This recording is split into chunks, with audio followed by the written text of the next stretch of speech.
حضرت آسیہ رضی اللہ تعالی عنہا نے اپنا ایمان اپنے شوہر فرعون سے چھپایا تھا۔ جب فرعون کا اس کا پتہ چلا تو اس نے حکم دیا کہ اسے گونا گون عذاب دیے جائیں تاکہ حضرت آسیہ ایمان کو چھوڑ دیں، لیکن حضرت آسیہ ثابت قدم رہیں۔ تب فرعون نے میخیں منگوائیں اور ان کے جسم پر میخیں گروا دیں، اور فرعون کہنے لگا اب بھی وقت ہے، ایمان کو چھوڑ دو۔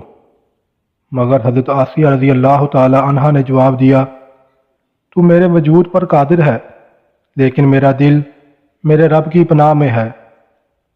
اگر تو میرا ہر عضو کاٹ دے تب بھی میرا عشق بڑھتا جائے گا۔ حضرت موسیٰ علیہ السلام کا وہاں سے گزر ہوا۔ حضرت آسیہ رضی اللہ تعالی عنہا نے حضرت موسیٰ علیہ السلام سے پوچھا، میرا رب مجھ سے راضی ہے یا نہیں؟ حضرت موسیٰ علیہ السلام نے فرمایا، اے آسیہ، آسمان کے فرشتے تیرے انتظار میں ہیں، اور اللہ تعالیٰ تیرے کارناموں پر فخر فرماتا ہے۔ سوال کر، تیری ہر حاجت پوری ہوگی۔ حضرت آسیہ رضی اللہ تعالی عنہا نے دعا مانگی، اے میرے رب، میرے لیے اپنے جوار رحمت میں جنت میں مکان بنا دے۔ مجھے فرعون، اس کے مظالم اور ظالم لوگوں سے نجات عطا فرما۔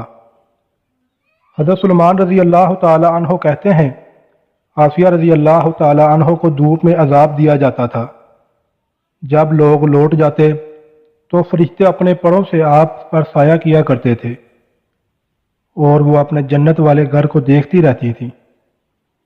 حضرت ابو ہریرہ رضی اللہ تعالی عنہ کہتے ہیں کہ جب فرعون نے حضرت آسیہ رضی اللہ تعالی عنہ کو دھوپ میں لٹا کر 4 میخیں ان کے جسم میں گڑوائیں اور ان کے سینے پر چکی کے پارٹ رکھ دیے گئے، تو حضرت آسیہ رضی اللہ تعالی عنہ نے آسمان کی طرف نگاہ اٹھا کر عرض کی، اے میرے رب، میرے لیے اپنے جوار رحمت میں جنت میں مکان بنا۔